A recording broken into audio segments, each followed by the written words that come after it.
जी sir, बिल्कुल बिल्कुल। Very good evening. I welcome all of you on behalf of Pusa Road CP Study Circle on today's webinar, that is the implication of GST in banking sector and filing procedure with effect from April 2021 onward. On this subject, our learned brother CA Manoj Kumar Goyal is with us. Manoj ji's brief introduction is like this. Manoj ji is a fellow member of ICI. He is a professional with more than 21 years of experience across multifarious industry spectrum. Manoj ji is currently working as a senior partner with Messrs. RHMS and Company Chartered Accountant. He is an excellent communicator with demonstrated capabilities in negotiating with various authorities, professional and clients for securing favorable judgments, deals, sanctions and exemptions. Manoj is a skilled trainer and speaker with an aptitude of attracting the audience for hours. He has been a regular visiting faculty with various organizations such as Office of the CAG of India, different branches and study circle of ICI. After serving various reputed Indian and multinational organizations, he has now completely devoted himself in the field of GST. Manoj ji has also authored handful of articles and books on different topics. Manoj ji has authored different books on GST in the service series called GST Unlocked. He is an approved faculty on GST listed by Indirect Tax Committee of the ICI. He is also accredited trainer on GST by NASIN. He has served as a convener of Trans-Indian CP Study Circle of CRC of ICI. Manoj can be reached at manojgoyal@rhms.in. This is the brief profile of today's speaker. I welcome you all of and welcome Kohli Saab and Rahul Jindal ji, Pradeep Jindal ji and all the attendee. And with this, once again, welcome and over to Goyal sir. Thank you so much, Rajesh sir. As usual, it is a pleasure coming here and discussing on the subject which has been assigned to me for the day. So Karol Bagh Study Circle has always been innovative, and I've seen I think most number of successful webinars being held at this study circle. I have not seen any other study circle being so active and doing so many educational activities. So I congratulate the entire management of the study circle. And I'm really honored that I have been getting repeated requests to come here as a speaker on the dais. So it's my privilege to be here amongst such learned gathering. And the number of participants is always so encouraging whenever I get a chance to come to this platform. So thank you very much, Rajesh ji and the other management committee members for inviting me for this session. And as usual, I will try my best to make sure that in the next 1 hour, 1.5 hours, whatever I know about the topic, I will be trying my level best to justify and make sure that some kind of a value addition is taken away by all of us. So with this background, I now start the discussion on the subject. And as we all know, the subject of today's discussion is the first part will be about the peculiar aspects of GST under banking sector. And why so? Because we all know that we are almost at the verge of now beginning with the statutory bank audits. And it becomes really important for all of us to know as to what are the peculiar features in the banking industry as far as GST compliances is concerned. So to begin with, I think it is very, very important to know that there are few very specific provisions in the GST Act which are only applicable to a banking sector or financial institutions. So in our day-to-day working, unless we are regularly working for some banking companies or some finance companies, NBFCs, etc., these peculiar provisions one must have to carry in the mind before taking up the statutory audit, so that we do justice to the job or responsibility given to us by the statutory authorities. So the first one in the line is when we come to the banking sector, first important thing we need to know is that how the bank which we are auditing, maybe a branch or at regional office or head office, we need to know the structure of the bank as to how they have taken up their registrations. Because under service tax, it was possible to have one service tax registration across all the branches. Even it was a bank like a State Bank of India, it was possible to have only one registration for all their thousands and thousands of branches. But in GST, we know that the registration has been decentralized to the extent that in every separate state, every bank has to have a different GST number. That is one peculiar feature which compared to service tax is different.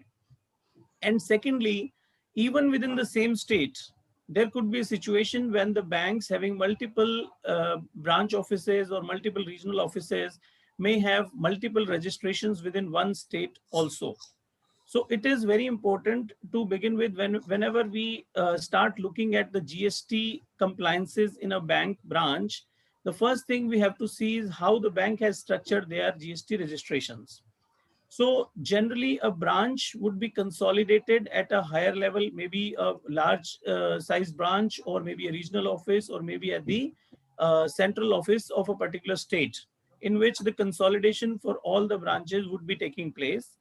So the first thing as an auditor we would need to know is how the GST registration is structured in a banking company, making sure that we know where the returns of the bank are being filed. This is point number one from where we should start. And second, we need to know which kind of services in a banking industry are taxable under GST and what all services provided by the banking companies are not taxable. So just on our screen, we have the exemption related to the banking industry. So notification number 12/2017, which we know is the specific notification which takes care of about 100 odd exemptions in the service industry.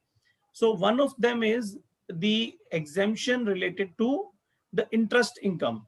So it says what is exempted. Services provided by Reserve Bank of India are exempted.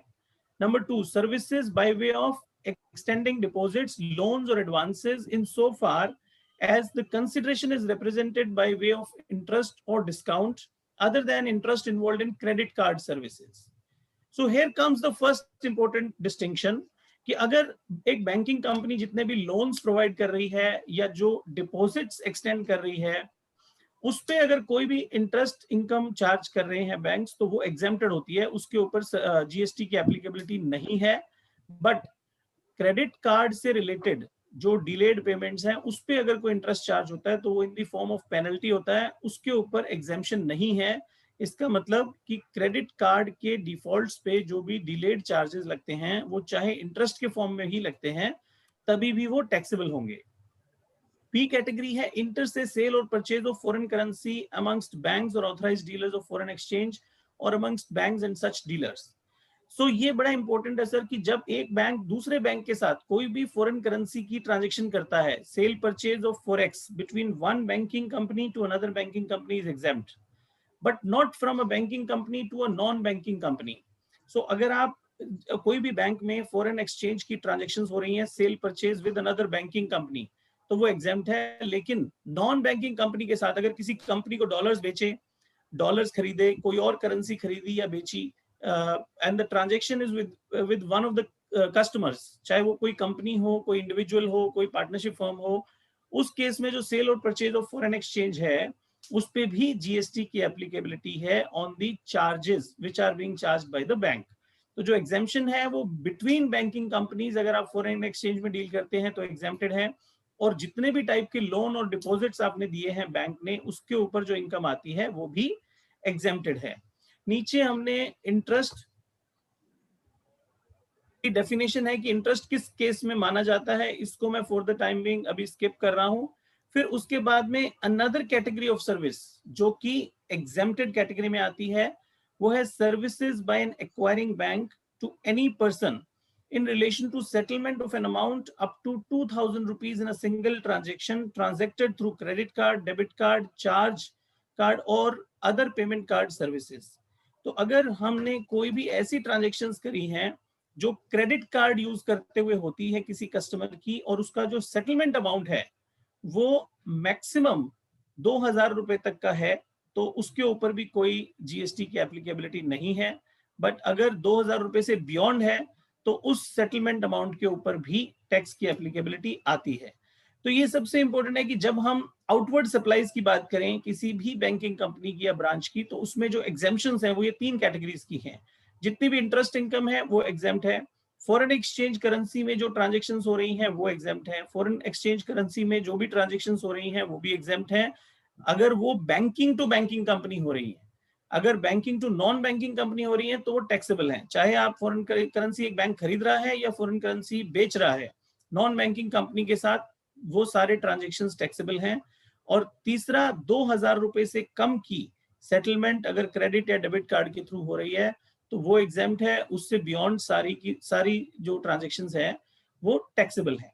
तो पहला leg ये हो गया कि जब भी हम bank branch audit करते हैं तो जितनी भी रेवेन्यू साइड है उसकी, उसमें ये इंश्योर करना है कि कौन सी आइटम्स टैक्सेबल हैं और कौन सी एग्जेम्प्टेड हैं.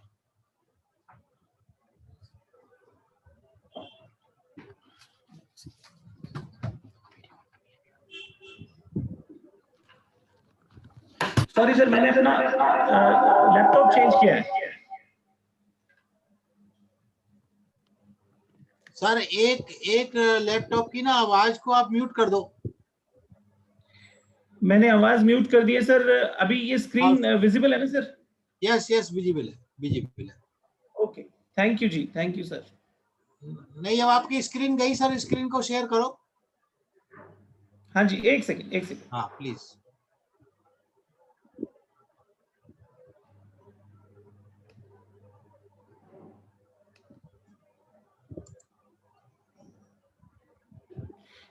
सर ये स्क्रीन शेयरिंग अलाउ करनी पड़ेगी आपको मेरे वाले सिस्टम पे. एक सेकंड सर.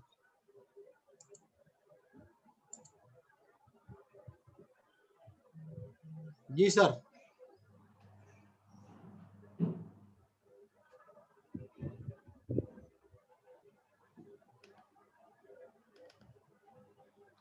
जी सर.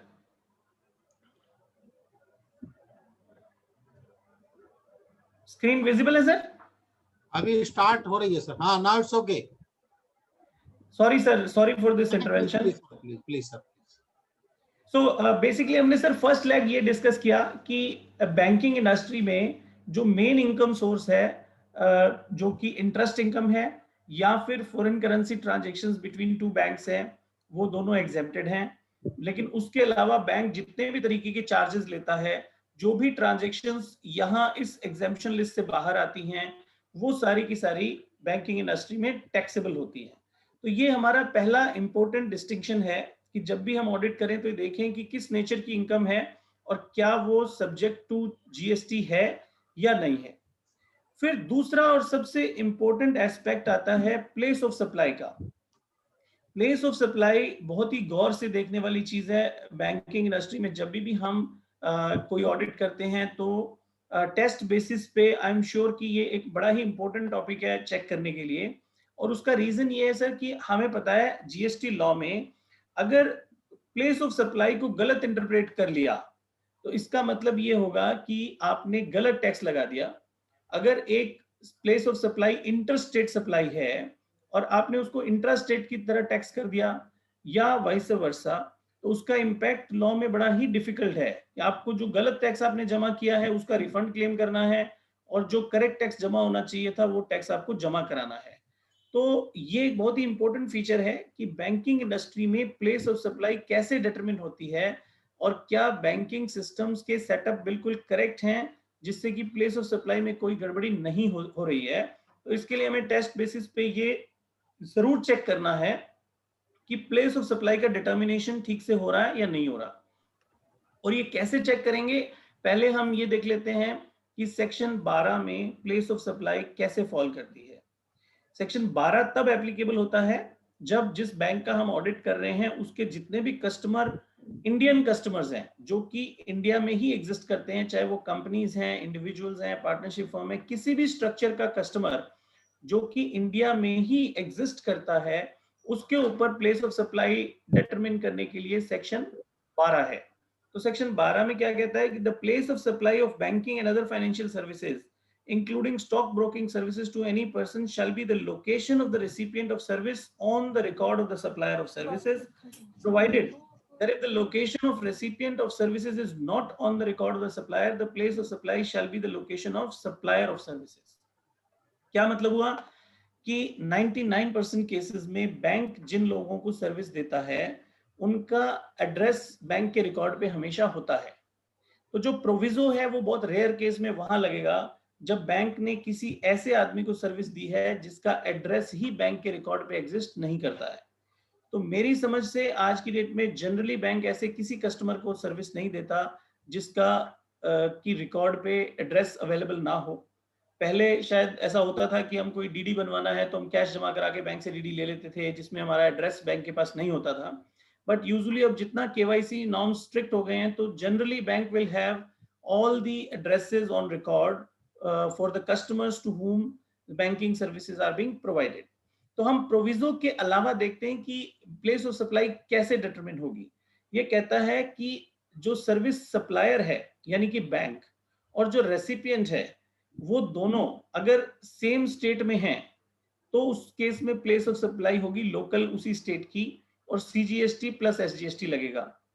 अगर रेसिपिएंट एक डिफरेंट स्टेट में है तो उस केस में इंटर स्टेट सप्लाई मानी जाएगी और आईजीएसटी लगेगा।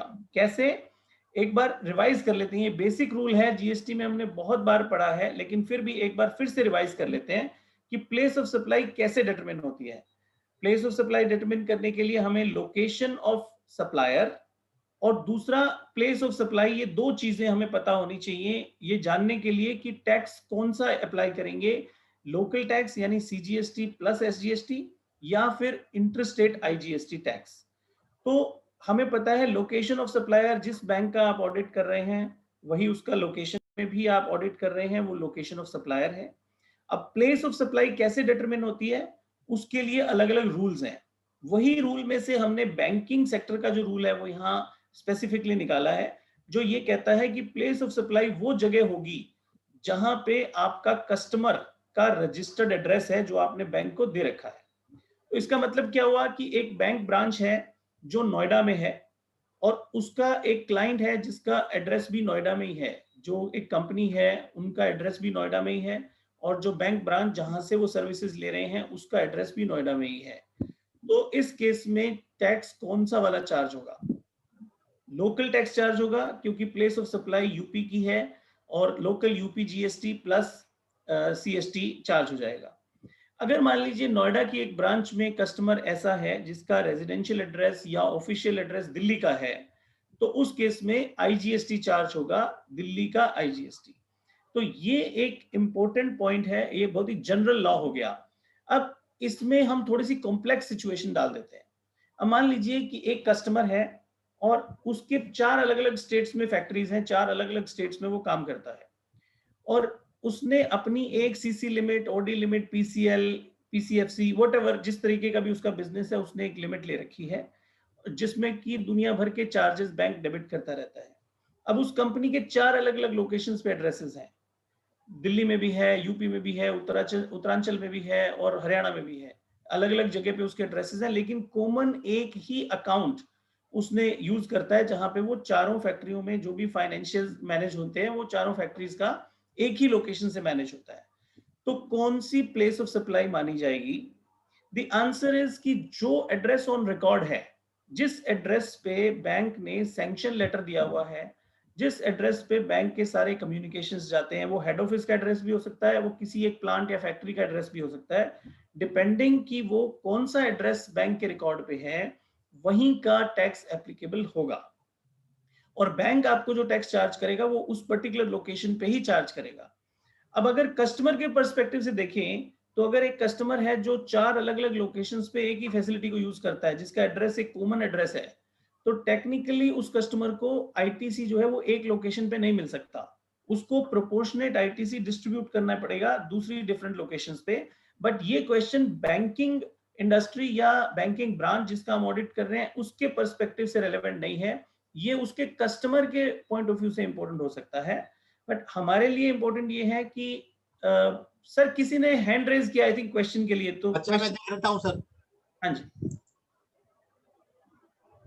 क्वेश्चन आंसर्स बाद नहीं, अभी तो एक सेकंड। हाँ एक हैंड रेज किया, बाद में लोगे क्वेश्चन आंसर या अभी अभी लोगे सर? जैसा जैसा आप ठीक समझे, मेरे ख्याल से सर लास्ट में कर लेंगे ताकि टॉपिक राइट एकदम सर, कवर हो जाए, है ना? जी सर, जी sir. Right sir. So place of supply, हमें जहां पे भी हम ब्रांच में ऑडिट करने जा रहे हैं, प्लेस ऑफ सप्लाई को एक बार जरूर इवेल्युएट करें, और टेस्ट बेसिस पे, खासतौर पे जो बड़े कस्टमर्स हैं जिनके यहाँ जीएसटी के से रिलेटेड चार्जेस बहुत सारे डेबिट हो रखे हैं, वो जरूर चेक करें कि वो ठीक से डेबिट हुआ है कि नहीं, और place of supply correctly capture हो रही है सिस्टम में या नहीं हो रही है। अब उसके बाद पैरेलल सेक्शन है 13, सेक्शन 12 ऑफ आईजीएसटी एक्ट उस केस में लगता है जबकि सप्लायर और रेसिपिएंट दोनों इंडिया में हो। अभी हमने 12 की बात की, 12 में वो सारे कस्टमर कवर हो जाते हैं जो कि इंडिया में ही एग्जिस्ट करते हैं, जिनके रजिस्ट्रेशंस या जिनके कॉर्पोरेट ऑफिसेज इंडिया में ही हैं, वो 12 में कवर हो जाते हैं। जिसमें आंसर ये था कि प्लेस ऑफ सप्लाई वो जगह होगी जिसका एड्रेस बैंक के रिकॉर्ड में एग्जिस्ट करता है। लेकिन अब हम आते हैं सेक्शन 13 पे। 13 उस केस में लागू होती है जहां पे सप्लायर या रेसिपिएंट दोनों में से एक इंडिया से बाहर है। तो हमारे क्वेश्चन के केस में क्या रेलेवेंट होगा कि क्योंकि हम इंडियन बैंक्स या ब्रांचेस का ऑडिट कर रहे हैं, तो हमारे केस में रेलेवेंट डिस्कशन ये है कि जो हमारा कस्टमर है वो अगर इंडिया से बाहर है, मान लीजिए बहुत सारे बैंक्स हैं जो फॉरेन कंपनीज या इंडियन कंपनीज की फॉरेन सब्सिडियरीज या किसी फॉरेन नेशनल एनआरआईज को भी सर्विसेज दे रहे हैं, तो ऐसी सिचुएशन में प्लेस ऑफ सप्लाई कैसे डिटरमिन होगी? तो ये कहता है कि place of supply in such cases will be the location of supplier. तो अगर मान लीजिए हम कोई ऐसी सिचुएशन, इसको एक बार सेक्शन 13(8) को पढ़ लेते हैं, क्या कहते हैं? The place of supply of the following services shall be the location of supplier of services, namely services supplied by a banking company or a financial institution or a non-banking financial company to account holders। तो इसका मतलब जो भी एक banking branch के कोई भी foreign customers हैं जिनका एड्रेस इंडिया का ना हो के बाहर का है, उस केस में प्लेस ऑफ सप्लाई क्या हो जाएगी?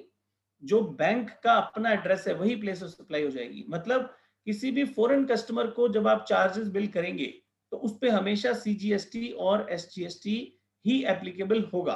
तो ये एक नॉर्मल रूल जो है जिसमें हम एक्सपोर्ट ऑफ सर्विसेज की बात करते हैं, supply to a non resident in case of services की बात करते हैं, उससे बिल्कुल अलग है ये। नॉर्मल केस में आप एक फॉरेन नेशनल को अगर कोई सर्विसेज देते हैं तो बहुत सारी सिचुएशन में वो जीरो रेटेड या एक्सपोर्ट में काउंट हो जाती है। लेकिन बैंकिंग कंपनी के केस में उन्होंने साफ साफ कह दिया है कि अगर आपका कस्टमर या क्लाइंट इंडिया से बाहर का है तो जो प्लेस ऑफ सप्लाई है वो इंडिया में ही उसी लोकेशन पे मानी जाएगी जहां वो बैंक एग्जिस्ट करता है। इसलिए लोकल टैक्स यानी कि सीजीएसटी प्लस एसजीएसटी अप्लाई होगा, ना कि आईजीएसटी अप्लाई होगा। तो ये सेक्शन 13(8) हो गया, जो बिल्कुल उल्टा है। अगर आपका कस्टमर लोकल है, इंडियन है, तो जो भी उसका एड्रेस है वही प्लेस ऑफ सप्लाई होगी, जो कस्टमर का एड्रेस है। और अगर आपका कस्टमर इंडिया से बाहर का है तो प्लेस ऑफ सप्लाई शिफ्ट हो जाएगी सप्लायर के ऊपर, यानी कि बैंक ब्रांच के एड्रेस से ही डिसाइड होगा कि प्लेस ऑफ सप्लाई इस केस में क्या है। तो अभी तक हमने जो बात की वो है, सबसे पहले हमने बात की एग्जेम्पशंस की कि कौन कौन से ऐसे आइटम्स हैं जिन पे टैक्स नहीं लगता, और बाकी सारे आइटम्स में हमें चेक करना है कि जीएसटी एप्लीकेबल है और लगाया गया है कि नहीं लगाया गया। दूसरा हो गया प्लेस ऑफ सप्लाई की क्या सही टैक्स लगा है, जहां लोकल टैक्स लगना चाहिए था वहां लोकल लगा है, जहां इंटरस्टेट लगना चाहिए था वहां पे इंटरस्टेट टैक्स लगा है। तो इसमें मैं ये डेफिनेशंस में नहीं जा रहा हूं, जहां पे अकाउंट क्या होता है, बैंकिंग कंपनी क्या होती है, फाइनेंशियल इंस्टीट्यूशन क्या होता है, ये सब ज्यादा थ्योरेटिकल है, ज्यादा टेक्निकल है। अगर पढ़ना चाहेंगे तो ये मटेरियल मैं सब शेयर कर दूंगा। बट आई थिंक हमारी आज की डिस्कशन के लिए हम यहीं तक रेस्ट्रिक्ट करते हैं कि प्लेस ऑफ सप्लाई को जनरली हम पहले टेस्ट कर लें कि बैंक के सिस्टम में वो ठीक से डिफाइंड है या नहीं है। फिर उसके बाद में आते हैं डॉक्यूमेंटेशन पे। तो अगेन जो बैंकिंग सेक्टर का एक पिक्यूलियर फीचर है वो डॉक्यूमेंटेशन को लेके भी है। डॉक्यूमेंटेशन इन द सेंस कि जब आप इनवॉइस रेज करते हैं तो नॉर्मल कैटेगरी में किसी भी सप्लाई ऑफ सर्विस के लिए जो इनवॉइस रेज होता है वर्सेस जो बैंकिंग इंडस्ट्री में इनवॉइस है उसके रूल में थोड़ा फर्क है। तो सेक्शन 31 सबसेक्शन 3C क्या बोलता है? Registered person supplying exempted goods or services or both और paying tax under the provision of section 10 shall issue instead of a tax invoice a bill of supply containing such particulars and in such manner as may be prescribed।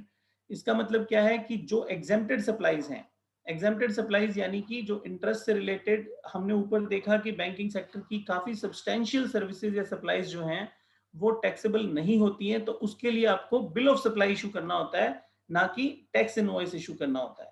फिर इसका proviso है, ये proviso क्या कहता है? Provided that the registered person may not issue a bill of supply if the value of the goods or services or both supplied is less than ₹200 subject to such conditions and in such manner as may be prescribed। तो अगर charges normally ₹200 से कम के हैं तो उस case में हो सकता है आपको बिल इशू करने की या बिल ऑफ सप्लाई इशू करने की रिक्वायरमेंट ना रहे। बट उसके बाद जो ज्यादा इंपॉर्टेंट है बैंकिंग इंडस्ट्री के लिए वो है रूल नंबर 47। तो ये कहता है, रूल नंबर 47 बताता है कि कितने दिनों के अंदर आपको इनवॉइस रेज करनी है। सो नॉर्मली सर्विसेज के केस में 30 days from the date of completion of service होता है, बट बैंकिंग इंडस्ट्री में ये थोड़ा सा डिफरेंट तरीके से प्रपोज किया है। ये कहता है the invoice referred to in rule 46 in the case of taxable supply of services shall be issued within a period of 30 days from the date of supply of services, provided that where the supplier of services is an insurer or a banking company or a financial institution including a non-banking financial company, the period within which the invoice or any document in lieu thereof is to be issued shall be 45 days from the date of supply of such service। तो इसका मतलब क्या है sir? Normal case में जो time of supply होती है उसमें आपके पास जो टाइमलाइन है वो 30 days from the completion of service होता है, लेकिन बैंकिंग इंडस्ट्री के केस में ये 45 डेज तक जा सकता है। प्लस जो दूसरा प्रोविजो है वो और भी ज्यादा रेलेवेंट है, वो कहता है provided further that an insurance or a banking company or financial institution including a non banking financial company or a telecom operator or any other class of supplier of services as may be notified by the government on the recommendation of the council making taxable supplies of services between distinct persons as specified in section 25 may issue the invoice before or at the time of such supply before at the time such supplier records the same in his books of accounts or before the expiry of the quarter during which the supply was made। तो ये एक additional feature है जो inter banking, इसको मैं एक बार फिर पढ़ता हूं सभी के लिए, ये थोड़ा सा कॉम्प्लेक्स लेकिन अच्छा प्रोविजो है ध्यान में रखने के लिए। कहता है provided further that a banking company or a financial institution including an NBFC or a telecom operator or any other class of supplier of services as may be notified by the government on the recommendations of the council making taxable supplies of services between distinct persons as specified in section 25 may issue the invoice before or at the time of such supplier records the same in his books of accounts और before the expiry of the quarter during which the supply was made. ये यहाँ पे क्यों relevant है? ये इसलिए relevant है sir कि बैंक जो है वो ब्रांचेस आपस में एक दूसरे के साथ भी बहुत सारी transactions day to day basis पे रिकॉर्ड करते हैं। तो ये उस केस की बात कर रहा है जहां सेक्शन 25 में डिस्टिंक्ट पर्संस, मतलब एक ही बैंक की मल्टीपल ब्रांचेस जो हैं वो डिस्टिंक्ट पर्सन होती हैं जिनका पैन नंबर सेम है लेकिन जीएसटी नंबर अलग है। तो ऐसे डिस्टिंक्ट पर्संस जब आपस में सप्लाई करते हैं तो वो या तो जब भी आप बुक्स में एंट्री रिकॉर्ड करेंगे उससे जस्ट पहले आप इनवॉइस रेज कर सकते हैं, और या फिर पूरे कंसोलिडेटेड क्वार्टर का भी एक साथ इनवॉइस रेज कर सकते हैं, क्योंकि बहुत बल्क ट्रांजैक्शंस होती हैं, डेली बेसिस पे हजारों ट्रांजैक्शंस एक ब्रांच से दूसरी ब्रांच में होती हैं, इसलिए उनका एक कंसोलिडेटेड इनवॉइस भी इशू हो सकता है। तो ये एक इंपॉर्टेंट फीचर है। पहली बात 30 दिन की जगह यहाँ पे 45 दिन है, और दूसरी बात जो इंटर ब्रांच बिलिंग है वो कंसोलिडेटेड बेसिस पे भी हो सकती है, जहां पे कि सेम पैन नंबर के दो अलग अलग जीएसटी रजिस्ट्रेशंस में अगर बिलिंग हो रही है तो दोनों में आप रोज रोज इनवॉइस ना रेज करके एक कंसोलिडेटेड इनवॉइस भी रेज कर सकते हैं। तो ये हमने तीसरी बात करी डॉक्यूमेंटेशन की। अब हम आते हैं इनपुट टैक्स क्रेडिट पे, आईटीसी। तो इनपुट टैक्स क्रेडिट में भी एक बड़ा पिक्यूलियर फीचर है बैंकिंग के केस में। तो यहाँ ये क्या कहता है कि नॉर्मली हम पहले बैंकिंग सेक्टर में इनपुट टैक्स क्रेडिट कैसे अवेल करना है, इससे पहले हम ब्रीफली बात करते हैं कि ओवरऑल इनपुट टैक्स क्रेडिट का जिन ऐसी एंटिटीज जहां पे टैक्सेबल और नॉन टैक्सेबल दोनों तरीके की सप्लाईज होती हैं, वहां पे इनपुट टैक्स क्रेडिट के लिए क्या रूल होता है। तो सेक्शन 17(2) में लिखा हुआ है कि अगर आप टैक्सेबल सप्लाईज भी देते हैं और आप एग्जेम्प्टेड सप्लाईज भी देते हैं, तो जो आपकी टैक्सेबल सप्लाईज से पर्टेनिंग जितनी भी इनपुट्स हैं जो डायरेक्टली रिलेट करते हैं आपकी टैक्सेबल सप्लाईज के साथ, वो आप सारे क्लेम कर सकते हैं। और जो आपके ऐसे इनपुट्स हैं जो कि एग्जेम्प्टेड सप्लाई से डायरेक्टली रिलेट करते हैं, वो सारे के सारे आपको रिवर्स करने पड़ेंगे, वो आपके लिए एलिजिबल नहीं होते हैं। और तीसरी कैटेगरी जो कॉमन आपके इनपुट्स होते हैं, कॉमन इनपुट्स जो कि डिस्टिंक्शन नहीं कर सकते आप कि ये टैक्सेबल के अगेंस्ट है या एग्जेम्प्टेड के अगेंस्ट है, तो उसको आप प्रोपोर्शनेट बेसिस पे क्लेम कर सकते हैं। ये जनरल रूल है जो सेक्शन 17(2) में दिया हुआ है। लेकिन बैंकिंग कंपनी में ये बहुत ही कॉम्प्लेक्स हो जाता है, बड़ा डिफिकल्ट हो जाता है इस रूल को फॉलो करना। तो उन्होंने, ये सर्विस टैक्स में भी ऐसे प्रोविजन होता था, यहाँ पे भी सेम प्रोविजन है। जीएसटी में भी वो कहता है कि 17(4) में उन्होंने बैंकिंग कंपनी के लिए एक स्पेसिफिक प्रोविजन दिया है। और ये प्रोविजन क्या है कि बैंकिंग कंपनी के केस में आप चाहें तो प्रोपोर्शनेट क्रेडिट लेने के बजाय फिक्स्ड जितना भी आपका मंथ का टोटल इनपुट है उसका 50% आप क्लेम कर लीजिए और 50% आप रिवर्स कर दीजिए। तीनों तरीके के इनपुट्स, तीनों मतलब इनपुट सर्विसेज पे भी, इनपुट्स पे यानी कि गुड्स पे भी, और कैपिटल गुड्स पे भी। सो जो भी आपके इनपुट्स हैं, चाहे वो इनपुट सर्विसेज के हो, इनपुट्स के हो, या वो कैपिटल गुड्स के हो, तीनों नेचर की टोटल सप्लाईज के ऊपर आपका जो इनपुट टैक्स क्रेडिट है उसको ब्लैंकेटली अगर आप 50% डिसअलाउ कर देंगे, रिवर्स कर देंगे, तो बाकी का 50% आप क्लेम कर सकते हैं बैंकिंग कंपनी के केस में as a special provision. But ये कंपलसरी प्रोविजन नहीं है, ये ऑप्शनल प्रोविजन है। ऑप्शनल प्रोविजन का मतलब है कि आपको अगर लगता है कि आप 17(2) में जाएंगे, क्योंकि आपके पास अगर प्रोपोर्शनेट इनपुट अवेल करना है तो वो वैल्यू ज्यादा बनती है, 50% रिवर्सल आपको सूट नहीं करता, तो आप ऐसा भी कर सकते हैं कि प्रोपोर्शनेट रिवर्सल करने की बजाय, सॉरी, आप 50% रिवर्स करने की बजाय प्रोपोर्शनेट रिवर्सल भी कर सकते हैं। और अगर आपको लगता है कि प्रोपोर्शनेट रिवर्सल में आपको ज्यादा फायदा है तो वो कर सकते हैं, और 50% में ज्यादा फायदा तो वो भी कर सकते हैं।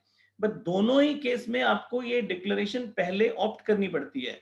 और एक बार आपने अगर ये ऑप्ट कर लिया तो पूरे फाइनेंशियल ईयर में आप उसको चेंज नहीं कर सकते। अगर आपने 50% का ऑप्शन एक बार ले लिया तो फिर आप ये नहीं कह सकते कि भाई पहले महीने तो मुझे 50% में फायदा था इसलिए मैंने वो ले लिया, और सेकंड मंथ में अब मेरा फायदा जो है वो प्रोपोर्शनेट कैटेगरी में ज्यादा हो रहा है इसलिए मैं अब चेंज कर रहा हूँ, वो that you can not do. So पूरे साल आपको एक ही फॉर्मूला यूज करना है। और मेरी जानकारी के हिसाब से ज्यादातर बैंक्स जो हैं वो इस झमेले में प्रोपोर्शनेट वाले कैटेगरी में नहीं जाते हैं, वो 50% इनपुट कैटेगरी में ही जाते हैं। अब इसमें फर्क क्या पड़ गया बैंकिंग सेक्टर में, प्री जीएसटी और पोस्ट जीएसटी में क्या मेजर चेंजेस हो गए हैं इनपुट्स के पॉइंट ऑफ व्यू से, वो हम एक बार थोड़ा सा रिफ्रेश कर लेते हैं। हालांकि अभी जीएसटी आने के बाद भी बैंक ऑडिट का ये तीसरा साल है, तो काफी सारी चीजें हमारे दिमाग में क्लियर होंगी, बट फिर भी एक बार दोबारा रिवाइज कर लेते हैं कि सर्विस टैक्स या प्री जीएसटी एरा और जीएसटी में क्या क्या डिफरेंसेस होंगे in terms of input tax credit. तो सबसे बड़ा फर्क तो यह है कि इनपुट टैक्स क्रेडिट जो 50% का क्लॉज था वो पहले कैपिटल गुड्स पे नहीं लगता था, सिर्फ इनपुट्स और इनपुट सर्विसेज पे लगता था, कैपिटल गुड्स पे नहीं लगता था। अब ये अक्रॉस द बोर्ड है।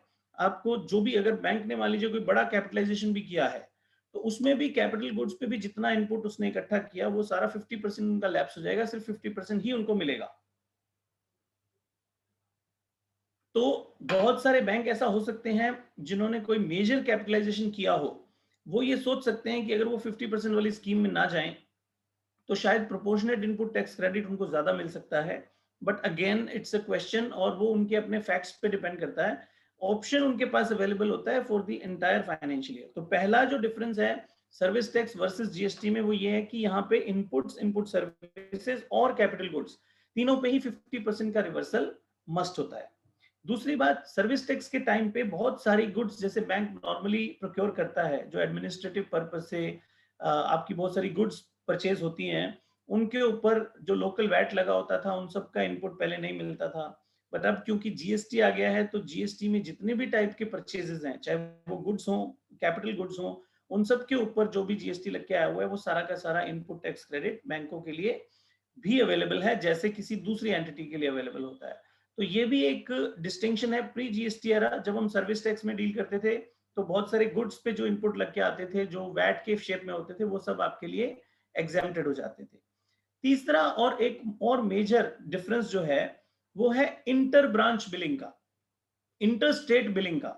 क्योंकि बैंक्स आपस में एक दूसरे की ब्रांचेस को बहुत सारी सर्विसेज या सप्लाईज देते रहते हैं, और आपको ऑडिट के टाइम पे ये बहुत इंपॉर्टेंटली ध्यान में रखना है कि क्या इस ब्रांच में ऐसी कोई भी ट्रांजैक्शंस हैं जो किसी दूसरे ब्रांच या किसी दूसरे स्टेट की किसी ब्रांच के साथ डील हो रही हैं।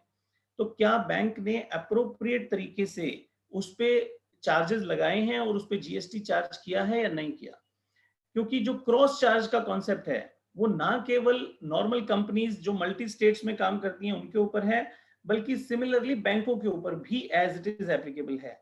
तो हमें ये बात नोटिस करनी है कि ब्रांच ने कोई ऐसा इनपुट क्लेम किया है जो दूसरी ब्रांच से आया हो, किसी दूसरी ब्रांच ने आपको डेबिट किया है चार्जेस, तो उसका इनपुट आपके पास आया होगा, या आपकी ब्रांच किसी दूसरे स्टेट की ब्रांच को बिल कर रही है, तो क्या उसके ऊपर अप्रोप्रिएट चार्जेस और उन पे जीएसटी अप्लाई किया है और उसको क्लेम किया है या नहीं किया, ये भी हमें चेक करना है। और तीसरी और सबसे इंपॉर्टेंट बात कि जो 50% का रूल है वो इंटर ब्रांच बिलिंग के ऊपर एप्लीकेबल नहीं होता है। वहां पे आपको 100% इनपुट टैक्स क्रेडिट मिल जाएगा। माने एक ब्रांच ने अगर दूसरी ब्रांच को बिल किया और उस पर कोई जीएसटी चार्ज किया है तो वो जीएसटी का 100% इनपुट टैक्स क्रेडिट अलाउड है। तो ये जानना बड़ा जरूरी है कि क्या रेस्पेक्टिव ब्रांच ने उसका इनपुट 100% लिया है या उसको भी 50% कर दिया है। ऐसा हो सकता है कि बहुत सारी ब्रांचेस में इस बात को ध्यान में ना रखा जाए और जो इंटर ब्रांच बिलिंग है उसका भी इनपुट 50% के बजाय 100% टैक्स कर दिया जाए। तो विद दिस बैकग्राउंड मैं एक बार सेक्शन 17 सबसेक्शन 4 आप सबके साथ पढ़ लेता हूं ताकि एक बार और क्लैरिटी आ जाए। तो ये 17(4) कहता है banking company or a financial institution including a non-banking financial company engaged in supplying services by way of accepting deposits, extending loans or advances, shall have the option to either comply with the provisions of subsection 2 or avail of every month an amount equal to 50% of the eligible input tax credit on inputs, capital goods and input services in that month, and the rest shall lapse. तो ये कह रहा है कि दोनों options हैं आपके पास, या तो आप 17(2) में प्रोपोर्शनेट इनपुट ले लीजिए और या फिर 17(4) का ऑप्शन ले लीजिए और जो भी आपके पास इनपुट्स आए हैं उसका 50% अवेल कर लीजिए। फिर कहता है provided that the option once exercised shall not be withdrawn during the remaining part of the financial year। तो कह रहा है कि अगर एक बार आपने एक्सरसाइज कर लिया तो पूरे फाइनेंशियल ईयर में वही ऑप्शन रखना पड़ेगा, उसको चेंज नहीं कर सकते हैं। फिर कहता है provided further that the restriction of 50% shall not apply to the tax paid on supplies made by one registered person to another registered person having the same permanent account number। तो जो 50% वाला रूल है वो inter branch billing के case में नहीं लगेगा, वहां पे आपको 100% इनपुट टैक्स क्रेडिट मिल जाएगा। अगर एक ही बैंक की ब्रांच ने दूसरी को जब सर्विस दी तो आपस में जो भी ट्रांजैक्शंस हुए हैं उन सब का आपको इनपुट टैक्स क्रेडिट अवेलेबल हो जाएगा। तो ये कुछ ऐसे इंपॉर्टेंट पिक्यूलियर फीचर्स हैं जो मुझे लगा कि हम बैंक ऑडिट में सेपरेट तरीके से हमें ध्यान में रखने चाहिए। बाकी तो जीएसटी के जो कॉमन प्रोविजंस है वो हम जिस तरह से बाकी जीएसटी ऑडिट करते हैं उसी तरह से यहाँ पे भी एज इट इज एप्लीकेबल होंगे। तो मैं कुछ जनरल बातें डिस्कस कर लेता हूँ जो कि एक अच्छे ऑडिटर के पॉइंट ऑफ व्यू से हमें जीएसटी कंप्लायंस को चेक करने के लिए जरूरी होंगे। तो सबसे पहले हम ये देख लें कि जीएसटी का रजिस्ट्रेशन सर्टिफिकेट आप जरूर मांगें, जरूर रिव्यू करें और ये देखें कि उसमें जिस बैंक ब्रांच की हम ऑडिट कर रहे हैं उसका address as an additional place of business registered है या नहीं है। दूसरा, क्या ब्रांच में अप्रोप्रिएटली जीएसटी नंबर डिस्प्लेड है या नहीं है। तीसरा, उनके पास जीएसटी सर्टिफिकेट जो है वो ब्रांच में अप्रोप्रिएट जगह पे डिस्प्लेड है या नहीं है। तो ये कुछ बेसिक चीजें हैं जो हम अपने चेकलिस्ट में अदर देन जो स्पेसिफिक आइटम्स हैं जिसमें अब जीएसटी की कैलकुलेशन है, उनके सारे रिटर्न्स टाइमली फाइल्ड हैं कि नहीं है, reversal of input tax credit क्या 50% का रिवर्सल हर केस में हुआ है, क्या उन्होंने जो इंटर ब्रांच बिलिंग है उस पे 100% इनपुट लिया है या कहीं वहां पे 50% कर दिया है, अगर कहीं क्रॉस बिलिंग की जरूरत थी किसी दूसरी ब्रांच को सर्विस दी या किसी दूसरी ब्रांच से सर्विस ली, तो वो क्या क्रॉस बिलिंग जो भी होनी थी, क्रॉस चार्ज, वो सब हो गया है या नहीं हुआ है। तो इस तरह के कुछ और ऐसे चेकलिस्ट हमें जरूर अपने माइंड में लेके चलना चाहिए पहले ही, जो जीएसटी कंप्लायंस के पॉइंट ऑफ व्यू से इंपॉर्टेंट है। हालांकि और भी ढेरों बातें हैं, पर मुझे लगता है जब हम स्टैट्यूटरी ऑडिट करने जाते हैं बैंक्स का, तो बड़ा लिमिटेड टाइम होता है, और मुझे नहीं लगता कि अगर हम थॉरो ऑडिट जीएसटी का करने लगेंगे तो फिर तो जीएसटी ऑडिट के लिए टाइम कम पड़ जाएगा, जितने में हमें सारी फाइनेंशियल ऑडिट और एनपीएस और ये सब भी करना पड़ता है। तो राजेश सर, मैं सजेस्ट करूंगा कि अब हम अगर बैंकिंग सेक्टर से रिलेटेड कोई क्वेरीज हो तो हम बीच में बात कर सकते हैं, फिर हम दूसरे टॉपिक पे चले जाएंगे जो रिटर्न से रिलेटेड है। ठीक है सर, लेकिन अभी कोई क्वेरी आई नहीं है sir, no query at all. अच्छा, कोई क्वेरी नहीं है, चलिए। तो इसका मतलब, इसके दो ही मतलब है सर। आप इतना अच्छा एक्सप्लेन किया, सब चीज क्लियर हो गई। तो अब मैं वही कहने वाला था सर, इसके दो ही मतलब हैं। सर मैंने सर पहले स्पष्टीकरण कर दिया सर। चलिए, ठीक है सर। तो फिर हम अपने दूसरे टॉपिक की तरफ बढ़े सर। जी सर, जी सर, जी तो सर। राजेश सर, मेरे को ये और बता दें कि हमने टेंटेटिवली कितने बजे तक कंटिन्यू करना है इसको? सर हमारे पास वही है, 1.5 घंटा तो है ही है, और बाकी लोगों की क्वेरी है तो ठीक है। अच्छा ठीक है सर, तो मतलब टेंटेटिवली हम 6:30 तक तो हैं ही हैं। उसके बाद भी यदि जनता जनार्दन अलाउ करे तो है, हमें कोई इश्यू नहीं है। चलिए ठीक है। ये किसी ने हैंड रेज किया है सर, कोई शुभी नक्षत्रा जी हैं आई थिंक। अब सर एक को यदि आप, चलो पहले बात करवा रहा हूँ। मैडम बोलिएगा, आपकी क्या क्वेरीज है? Sir, sometimes the branch manager says that GST is beyond our scope, And it is handled by and it is being handled by the central auditor.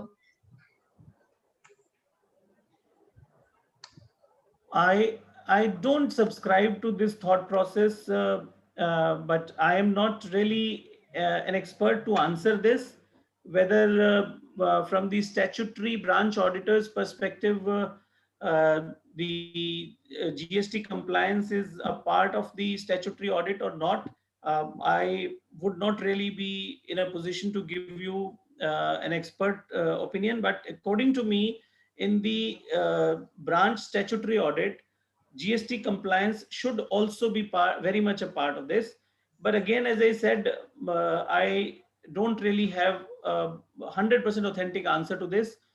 Maybe we'll have to just check the scope of work being allotted to branch auditor. So can we take a declaration or maybe a representation from the branch manager stating the same, and then we can proceed with the the next thing in the audit?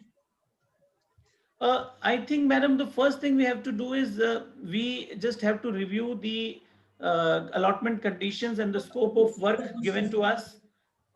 Because if the scope of work very clearly defines that GST is within the scope of statutory auditor, then I don't think it makes sense that by just taking a declaration from the branch manager, we will be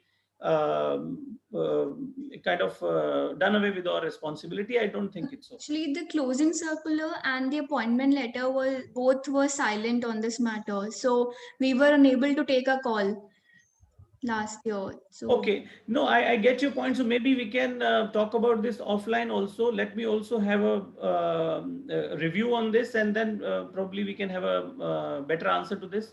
But as I said, I don't have a ready-made correct answer to your question. okay, okay. Thank you, sir. You're welcome, ma'am. So shall we proceed, sir? और तो कोई question नहीं है ना? नहीं है sir. Okay ji, okay ji. So now coming to the next topic for the day, which is like how the compliance procedure as far as filing of returns will be effective from 1st April 2021. So again, मैंने सिर्फ कुछ peculiar points pick up किए हैं, क्योंकि हम returns भरते भरते अब हमें 3-4 साल हो गए हैं, तो सब लोग जो रूटीन चीजें हैं उससे काफी वेल वर्स्ड हैं, और जो सिर्फ उसमें कुछ अमेंडमेंट्स हैं, कुछ स्पेशल फीचर्स हैं जो हम नए तरीके से डिस्कस कर सकते हैं, मैं उन्हीं की बात करूंगा। तो सबसे पहले आई थिंक अभी एज ऑन डेट जो स्टेटस है वो ये है कि अब GSTR 1 और GSTR 3B के जो डेट्स हैं जो पहले स्टैगर्ड मैनर में होते थे, जिसके अलग अलग नोटिफिकेशंस थे, वो अब आई थिंक कहीं फिर से दोबारा कंसोलिडेट होके एक ही लेवल पे पहुंच गए हैं। तो एज ऑन डेट जो पोजीशन है वो यही है कि अब 21-22 में हम लोग जो भी रिटर्न्स फाइल करेंगे उसमें 3B irrespective of the registered person size or the nature of business or the state from which he belongs, जो ड्यू डेट है वो आपकी सेम ही रहेगी। वो सब केसेस में 20th of the following month हो जाएगी, और जो GSTR 1 है वो 11th of the following month हो जाएगी, unless there is some change which is notified later. But otherwise हम ये मान के चल रहे हैं कि अभी के लिए ये प्रोसीजर बिल्कुल स्मूथ, वही 11 और 20 तारीख की जो ओरिजिनल डेडलाइंस थी वहीं पे दोबारा पहुंच जाएगा। इसमें एक डिफरेंस जो आ गया है, हालांकि वो इफेक्टिवली 1 अप्रैल से नहीं, वो 1 जनवरी से ही इफेक्टिव हो गया है। QRMP जो quarterly returns and monthly payments का प्रोसीजर है, that is something which has become applicable from 1st of January. तो उसके प्रोविजंस जो QRMP है उसके प्रोविजंस काफी डिफरेंट हैं, उस पर भी हम 10 मिनट चर्चा करेंगे। और वहां पे हमें जो टैक्स जमा कराना है मंथली, उसकी ड्यू डेट अब 25 तारीख है, 25th of the following month. So in case हम QRMP कैटेगरी में फॉल करते हैं, एलिजिबल हैं, तो उस केस में हमारे लिए जो due date of filing, due date of depositing the tax है वो अगले महीने की 25 तारीख होगी। But other than that normal case में रिटर्न फाइलिंग का जो प्रोसीजर है वो अब 20 तारीख पे शिफ्ट हो गया है। सेकेंड इंपॉर्टेंट चेंज है जो हमेशा से ही कंटेंशियस 2 रूल्स रहे हैं, और मेरे ख्याल से जब से ये आए हैं तब से प्रोफेशनल्स के लिए काफी ज्यादा काम हमेशा बढ़ा रहा है, और काफी सारे क्वेश्चन आंसर्स और डिस्कशंस इन 2 रूल्स के अगेंस्ट स्टार्टिंग से रहे हैं। तो हम ये 2 या 3 रूल्स जो भी मोर इम्पोर्टेंटली अब एप्लीकेबल होने जा रहे हैं उनको एक बार फिर से रिव्यू कर लेते हैं। तो पहला इसमें जो अमेंडमेंट है वो रूल 36 सब रूल 4 में है। ये अगेन 1 जनवरी 2021 से एप्लीकेबल है। बट ये रूल क्या कहता है? The ITC shall be available as per the invoices uploaded by respective suppliers either in their GSTR 1 or by using the invoice furnishing facility। तो आपको जो इनपुट टैक्स क्रेडिट क्लेम करना है, 36(4) में कितने सारे चेंजेस हुए अक्टूबर 2019 से लेके और आज तक, ढेरों चेंजेस हुए। सबसे पहले ये कहा कि आपके पास 2A में जो बैलेंस आ रहा है आप उसमें मैक्सिमम 20% का लेवरेज ले सकते हैं, प्रोवाइडेड कि आपके पास एक्चुअल इनपुट्स जो है वो ज्यादा है बट 2A में कम दिखाई दे रहे हैं। तो आप 2A में जो फिगर आ रही है उसमें 20% जोड़ के आप उसका इनपुट क्लेम कर लीजिए। सबसे पहले अक्टूबर 2019 में ये कहा गया। फिर जब गवर्नमेंट को इसमें मजा आने लगा कि भाई ये तो बड़ा अच्छा रूल बन गया और इससे टैक्स कलेक्शंस जो है वो काफी ज्यादा इंप्रूव हो गई हैं, तो उन्होंने इसको जो लिमिट, जो लेवरेज है वो 20% से कम करके 10% कर दिया। फिर जब 10% से भी गवर्नमेंट का पेट नहीं भरा तो उन्होंने कहा जी अब इसको 5% कर देते हैं, आपको जो लेवरेज देनी है वो अब हम 5% करेंगे। तो अगर आप 100 रुपीज आपके 2A में दिखाई दे रहे हैं तो हम 105 रुपए तक आपको मैक्सिमम अलाउ करेंगे इनपुट क्लेम लेना। लेकिन अब इन्होंने जनवरी से एक नया रूल चेंज कर दिया जो कि अब ये कहता है कि अब 5% भी नहीं मिलेगा। अब उन्होंने बिल्कुल प्रोविजन को ही चेंज कर दिया, सीधे सीधे लिख दिया है कि इनपुट टैक्स क्रेडिट उतना ही मिलेगा जितना आपके सप्लायर ने या तो अपनी GSTR 1 के थ्रू फाइल कर दिया है और या आपके सप्लायर ने IFF के थ्रू फाइल कर दिया है। तो ये IFF क्या है? ये इनवॉइस फर्निशिंग फैसिलिटी उन लोगों के लिए है जो कि क्वार्टरली रिटर्न में है। जो QRMP स्कीम है उसमें अगर कोई बेनिफिट ले रहा है, तो क्योंकि हम जानते हैं कि QRMP का मतलब है कि रिटर्न्स क्वार्टरली फाइल होंगी और सिर्फ मंथली टैक्स पे होगा, तो नेचुरली उस केस में बड़ा क्वेश्चन था। और इस क्वेश्चन का एक बहुत बड़ा बेसिस था क्योंकि हम पहले भी देखते थे कि जिन लोगों को 1.5 करोड़ तक के जो लोग हैं उनको भी क्वार्टरली रिटर्न्स की ऑप्शन अवेलेबल थी।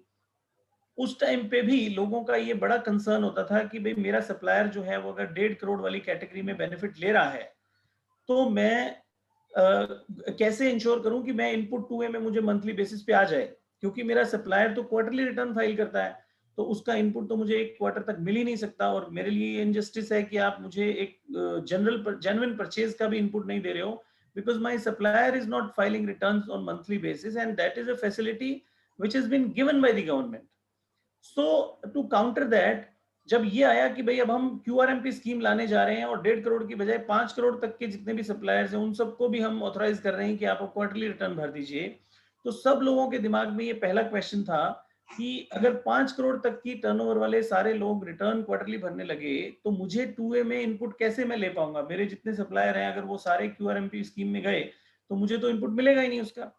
So that is how a beautiful scheme was. I would say that this is really a well thought of scheme और practically बड़ी अच्छी स्कीम है. इसमें उन्होंने ये कहा कि ठीक है, एक सप्लायर को हम ये ऑप्शन दे रहे हैं कि आप रिटर्न को क्वार्टरली बेसिस पे भर दीजिए, दोनों रिटर्न्स को, बट अगर आपका बायर इंसिस्ट कर रहा है कि उसको इनपुट मंथली बेसिस पे ही चाहिए, तो आपको एक IFF फैसिलिटी दे रहे हैं हम. उसमें आपको कुछ नहीं करना, वहां क्लिक करके आप अपने जितने भी इनवॉइसेस उस महीने में आपने जनरेट किए हैं वो सारे अपलोड कर दीजिए, ताकि वो सामने वाले बायर के अकाउंट में एज ए रिसिपिएंट दिखाई दे जाएंगे, उसके 2A में आ जाएंगे वो. और उतने इनवॉइसेस आपको जब आप अपनी 1 भरोगे क्वार्टर के एंड में, उस टाइम पे वो इनवॉइसेस आपको दोबारा लोड करने की जरूरत नहीं है. जो आपने पहले फिल कर दिए हैं वो एज इट इज मेंटेन रहेंगे. पहली बात, ये IFF फैसिलिटी जो है वो कंपल्सरी नहीं है, ये ऑप्शनल फैसिलिटी है. नंबर 2, ये जरूरी नहीं है कि आप सारे के सारे इनवॉइसेस अपलोड करें. मान लीजिए आप एक सप्लायर हैं, आपके एक महीने में 200 इनवॉइस रेज होते हैं, लेकिन उसमें से सिर्फ 50 ही ऐसे इनवॉइसेस हैं जो उन लोगों को इशू हो रहे हैं जो B2B हैं, जिनको इनपुट की जरूरत है. बाकी की 150 लोगों की को कोई इनपुट चाहिए ही नहीं. तो उस केस में आपको जो IFF फैसिलिटी है उसमें सिर्फ वही इनवॉइसेस अपलोड करने हैं जिसमें आप चाहते हैं कि आपका buyer input tax credit timely avail कर सके. तो वो सिर्फ उतने ही इनवॉइसेस आप IFF फैसिलिटी में अपलोड कर दीजिए, और वो सारे इनवॉइसेस जो आपने IFF में डाल दिए हैं उनको दोबारा आपको अपने GSTR 1 फाइल करते समय दोबारा फिलअप करने की जरूरत नहीं पड़ेगी. तो इन नटशेल इसका मतलब ये हो गया कि आप या तो वो क्रेडिट ले सकते हैं जो आपके सप्लायर ने GSTR 1 में फाइल कर दिया, यानी आपके 2A में दिखाई दे रहा है, और दूसरा वो जो आपने IFF के थ्रू आपके सप्लायर ने डाल दिया है जिसका 2A में आपके पास इनपुट दिखाई दे रहा है. इसका मतलब अब वो 5% वाली लेवरेज भी खत्म हो गई है. तो हमने सेकंड बुलेट पॉइंट में ये लिखा है, the recipients can claim provisional input tax credit in the GSTR 3B to the extent of 5% instead of 10%. ये भी अब 1 अप्रैल से खत्म हो गया. जो ये 5% का भी लेवरेज था वो अब जैसे ही ये रूल है, इस रूल को इन्होंने लॉ में ही चेंज कर दिया है. जो प्रपोज चेंज है 1 अप्रैल से इफेक्टिव हो जाएगा. उसके बाद में ये 5% की लेवरेज भी खत्म हो जाएगी. तो अभी हमें इफेक्टिवली उतना ही अमाउंट क्लेम करना है जितना अमाउंट आपके 2A में दिखाई दे रहा है. इनफैक्ट अब 2A के को इन्होंने शिफ्ट करके 2B बता दिया है कि आपको जो इनपुट लेना है उसके लिए ज्यादा रिलायबल डॉक्यूमेंट 2B है, क्योंकि वो एक स्टैटिक डॉक्यूमेंट है, वो बार बार रिवाइज नहीं होता. तो बेटर है कि आप जो अपना इनपुट क्लेम करें वो 2B के बेसिस पे क्लेम करें. तो ये पहला इंपॉर्टेंट चेंज हो गया. फिर उसके बाद में इन्होंने एक रूल नंबर 59 सब रूल 5 को इंसर्ट किया है. ये भी इंपॉर्टेंट है. इसमें कहता है कि not allowed to furnish GSTR 1 if he has not furnished form GSTR 3B for preceding 2 months. तो आपको ध्यान होगा कि पहले लॉ ये आया था कि अगर आपने GSTR 3B फाइल नहीं किया है 2 महीने तक का, तो आपका ई-वे बिल जनरेट होना बंद हो जाएगा. बट उन्होंने देखा कि भाई इसमें जो गुड्स सप्लाई करने वाले लोग हैं उनको तो काफी दिक्कत आ रही है, तो उन लोगों ने कंप्लायंस करना शुरू कर दिया है. लेकिन जो सर्विस सप्लायर है उनको ई-वे बिल से कोई फर्क ही नहीं पड़ता. उनको तो क्योंकि उन्होंने ई-वे बिल जनरेट नहीं करना होता, तो उनके लिए कोई दिक्कत नहीं आ रही है. तो इसलिए उन्होंने लॉ में फर्दर एक अमेंडमेंट कर दिया कि अगर आपने GSTR 3B लगातार 2 महीने तक नहीं भरी तो आपको GSTR 1 भरने का भी ऑप्शन विड्रॉ हो जाएगा. And accordingly not allowed to furnish GSTR 1 if he has not furnished GSTR 3B for the preceding month. ये इन्होंने लॉ में ही चेंज कर दिया है फिर से कि अगर आपने GSTR 3B टाइमली फाइल नहीं करेंगे तो आपको GSTR 1 फाइल करने के ऑप्शन भी खत्म हो जाएंगे. ये जो प्रेसीडिंग मंथ लिखा हुआ है एक्चुअली प्रेसीडिंग क्वार्टर है. तो जो क्वार्टरली फाइल करने वाले लोग हैं उनके लिए एक क्वार्टर में भी अगर आपने रिटर्न फाइल नहीं किया तो आपका 1 फाइल करने का ऑप्शन चला जाएगा. और अगर आप मंथली बेसिस पे रिटर्न फाइल करते हैं तो आपने पिछले 2 महीने के रिटर्न्स अगर फाइल नहीं किए तो आपका ऑप्शन विड्रॉ हो जाएगा. फिर उसके बाद में एक और कंटेंशियस रूल जो हमें ध्यान में रखना है गोइंग फॉरवर्ड, वो है certain taxpayers cannot make payment from their electronic credit ledger in excess of 99% of the total tax liability for the tax period where taxable supply exceeds 50 lakh rupees.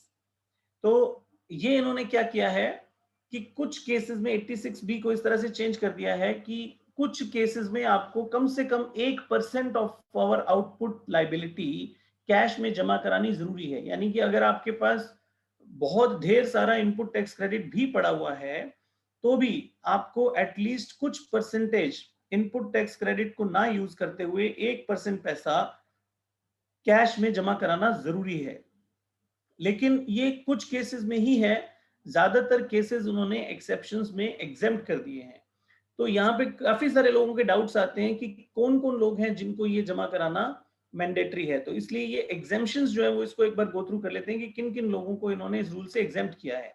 पहली बात तो ये कि जनरल रूल क्या है कि अगर आपकी सप्लाईज किसी महीने में टोटल सप्लाईज 50 लाख रुपए से ज्यादा की हैं तो ही ये रूल एप्लीकेबल होता है। उस केस में आपको जो भी आपकी टैक्स लायबिलिटी बनी उसका 1% कैश में जमा करना पड़ेगा। ये है जनरल रूल। बट इसके कुछ एक्सेप्शंस हैं। वो एक्सेप्शंस ये हैं,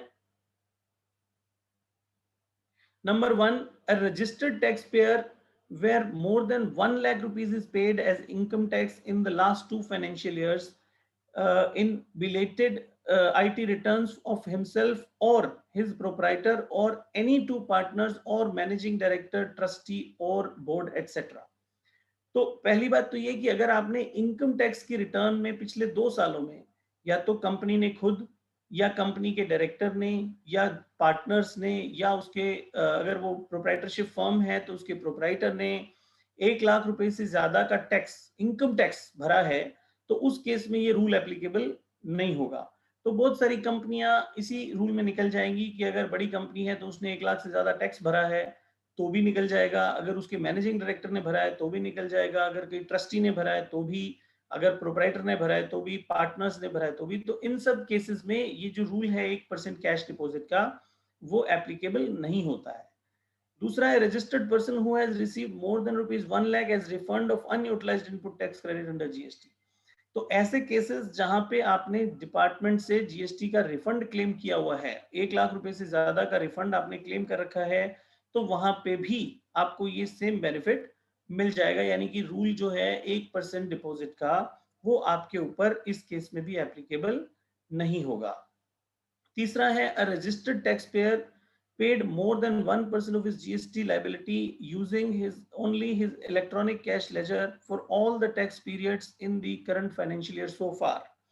तो अगर आपके किसी पर्टिकुलर साल में जो पिछले महीने हैं उन पिछले महीनों में लगातार आपने ज्यादा 1 लाख रुपए से ज्यादा का टैक्स ऑलरेडी कैश में जमा कर 1% से ज्यादा का कैश आपने ऑलरेडी पिछले महीनों में जमा कराया हुआ है तो एक पर्टिकुलर मंथ में आप इस अगर पूरा आईटीसी यूज करना चाहते हैं तो वो भी आप यूज कर सकते हैं।